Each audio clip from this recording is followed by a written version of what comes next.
शेळी पालन करायचं आहे तर मित्रांनो शासन शेळी पालनासाठी देत आहे 70 ते 90% अनुदान। अर्ज प्रक्रिया चालू झालेली आहे। नमस्कार मित्रांनो, मी संतोष पवार। शेतकरी मित्रांनो, शेळी पालन करण्याचा विचार जर तुम्ही करत असाल तर हा व्हिडिओ तुमच्यासाठी अत्यंत महत्त्वाचा ठरणार आहे। आजच्या व्हिडिओमध्ये आपण शेळी पालनासाठी शासनाकडून किती टक्के अनुदान मिळत आहे, 90% अनुदान कसं मिळवायचं आहे, अर्ज कुठे करायचा आहे, अर्जामध्ये डॉक्युमेंट्स काय लागणार आहेत, कोणत्या शेतकऱ्यांना याचा लाभ मिळणार आहे, सविस्तर माहिती आपण व्हिडिओमध्ये सांगितलेली आहे। त्यासाठी व्हिडिओ लक्षपूर्वक पहा आणि मित्रांनो, चॅनलवरती पहिल्यांदा आला असाल तर चॅनलला सबस्क्राइब करून ठेवा अशाच माहितीपूर्ण अपडेट व्हिडिओ पाहण्यासाठी।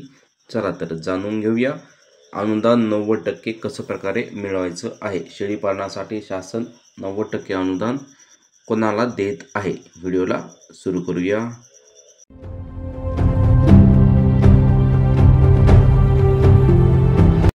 शेतकरी मित्रांनो, महाराष्ट्र राज्यात आजही बहुतांश शेतकरी पारंपरिक पद्धतीने शेती करत आहेत। त्यांची शेतीचं उत्पादन मुख्यतः पावसावरतीच अवलंबून आहे। मित्रांनो, आजकाल पाऊस हा काही भागामध्ये जास्त पडत आहे तर काही भागामध्ये दुष्काळ आहे आणि अशा परिस्थितीमध्ये शेतकऱ्यांना त्यांचा उदरनिर्वाह करण्यासाठी केंद्र शासनाकडून एक सुरळीत अशी योजना चालू करण्यात आलेली आहे। त्या योजनेचं नाव आहे अहिल्या शेळी पालन योजना। मित्रांनो, ही योजना केंद्र शासनाकडून चालवली जाते। ह्या योजनेसाठी शेतकऱ्यांना 75 ते 80 ते 90% सुद्धा इथे अनुदान मिळत आहे। शेतकरी मित्रांनो, तुम्ही जर शेळी पालन करण्याचा विचार करत असाल तर हा व्हिडिओ तुमच्यासाठी अत्यंत महत्त्वाचा ठरणार आहे। व्हिडिओच्या शेवटी आपण अर्ज कुठे करायचा आहे, कसा करायचा आहे, सविस्तर माहिती सांगितलेली आहे। त्यासाठी व्हिडिओ शेवटपर्यंत पहा। चला तर जाणून घेऊया याचा उद्दिष्ट नेमकं काय आहे। शेतकरी मित्रांनो, या योजनेचा मुख्य उद्देश ग्रामीण भागातील शेतकरी व महिलांना शेळी पालनासारख्या पूरक व्यवसाय सुरू करण्यासाठी आर्थिक मदत करणे, त्यातून त्यांचा रोजगार संधी निर्माण करणे आणि ग्रामीण भागातील लोकांना आर्थिक व्यवस्था बळकट करणे ह्या प्रमुख उद्दिष्ट महाराष्ट्र शासन तसेच केंद्र शासनाकडून चालवला जाण्याचा एक उद्दिष्ट आहे। शेतकरी मित्रांनो, या योजनेचा लाभ कोण कोण घेऊ शकतं एकदा पाहून घेऊया। अहिल्या शेळी पालन योजनेअंतर्गत पात्र लाभार्थ्यांना 90% अनुदानावर 10 शेळ्या व 1 बोकड पुरवण्यात येतो। यामध्ये उस्मानाबादी किंवा संगमनेरी प्रजातीचा समावेश असतो। एकूण खर्चापैकी 60% खर्च जो आहे तो केंद्र शासनाकडून मिळतो, तसेच उर्वरित 30% खर्च आहे हा राज्य शासन देत आहे। असा एकूण खर्च 90% अनुदान तुम्हाला दिलं जातं। शेतकऱ्यांना फक्त उर्वरित 10% अनुदान 10% रक्कमच ही तुम्हाला भरायची आहे। इथे तुम्हाला फक्त 10 ते 15% रक्कम तुम्हाला स्वतः घरून भरायची आहे।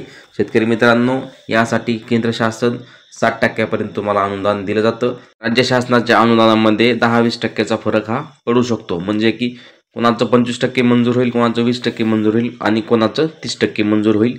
तो सर्वेनुसार अनुदान ठरवलं जातं राज्य शासनाचं। मात्र केंद्र शासनाचं अनुदान हे 60% फिक्स आहे। शेतकरी मित्रांनो, यासाठी पात्रता काय असणं गरजेचं आहे। अर्जदार हा महाराष्ट्र राज्याचा रहिवासी असावा।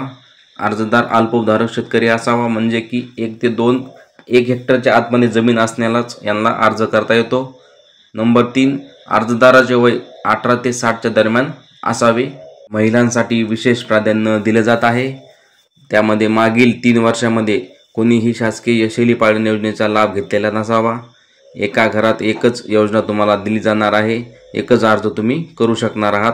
नंबर 7, लाभार्थ्याच्या कुटुंबातील कोणतेही सदस्य शासकीय सेवेत नसावा। आणि नंबर 8, अनुसूचित जाती जमाती तसेच दारिद्र्य रेषेखालील महिलांना विशेष प्राधान्य दिले जात आहे। मित्रांनो, असे 8च नियम तुम्हाला इथे लागू करण्यात येत आहेत। जर तुम्ही ह्या नियमामध्ये बसत असाल तर तुम्ही हा अर्ज नक्कीच करू शकतात। शेतकरी मित्रांनो, योजनेची अंमलबजावणी कशा प्रकारे होत आहे ते पहा। या योजनेची अंमलबजावणी ग्रामपंचायत आणि पंचायत समिती माध्यमातून केली जाते। शासन गावामध्ये जाऊन योजनेचा प्रचार करत आहे, जेणेकरून अत्याधिक शेतकऱ्यांना पशुपालनाची या योजनेचा लाभ मिळावा। मित्रांनो, अहिल्या शेळी पालन योजनेसाठी अनुदान यादी पाहण्यासाठी खालील अधिकृत वेबसाईटवरती आपल्याला भेट द्यावी लागते। मित्रांनो, यासाठी www.ahd.maharashtra.gov.in या वेबसाईटवरती तुम्हाला तुमच्या यादीमध्ये नाव आलं आहे का हे तुम्हाला पाहता येतं। मित्रांनो, यासाठी तुम्हाला अर्ज करावा लागतो। यासाठी तुम्ही ऑनलाईन पद्धतीने अर्ज करू शकतात किंवा ऑफलाईन पद्धतीने सुद्धा अर्ज करू शकतात। मित्रांनो, ऑनलाईन पद्धतीने अर्ज केल्यानंतर दिलेल्या संकेतस्थळावरती तुम्हाला पाहणी करावी लागते की तुमचं अर्ज मंजूर झाला आहे का। अहिल्या शेळी पालन योजनेचा एक केंद्र शासनाची एक पुरस्कृत योजना आहे, उपयुक्त योजना आहे। ग्रामीण भागातील शेतकऱ्यांसाठी, विशेषतः महिलांसाठी ह्या योजनेचा लाभ दिला जातो। आर्थिक स्वावलंबन साधावे असा शासनाचा उद्दिष्ट आहे। मित्रांनो, शेळी पालन योजना ही अत्यंत महत्त्वाची योजना आहे अशा शेतकऱ्यांसाठी ज्या शेतकऱ्यांची जमीन अल्पभूधारकमध्ये आहे आणि त्या शेतकऱ्यांना शेळी पालनचा जोडधंदा म्हणून शेतीला अवश्य त्यांनी लाभ घेतला पाहिजे। मित्रांनो, यासाठी तुम्हाला अर्ज हा पंचायत समिती किंवा ग्रामपंचायत कार्यालयामध्ये सुद्धा तुम्ही ऑफलाईन पद्धतीने अर्ज करू शकता आणि CSC सेंटरवरती जाऊन ऑनलाईन पद्धतीने अर्जसुद्धा करू शकतात। मित्रांनो, ही होती माहिती शेळी पालनविषयी। जर तुम्हाला शेळी पालन करण्याचा विचार असेल, तुम्ही ह्या योजनेचा लाभ नक्कीच घेतला पाहिजे। आणि मित्रांनो, या संदर्भात आणखी काही प्रश्न असतील तर कमेंट सेक्शनमध्ये नक्कीच विचारा। आम्ही तुमच्या प्रश्नाचं उत्तर देण्याचा नक्कीच प्रयत्न करू। मित्रांनो, चॅनलवरती नवीन असाल तर चॅनलला सबस्क्राईब करून ठेवा अशाच माहितीपूर्ण अपडेट व्हिडिओ पाहण्यासाठी। धन्यवाद शेतकरी मित्रांनो।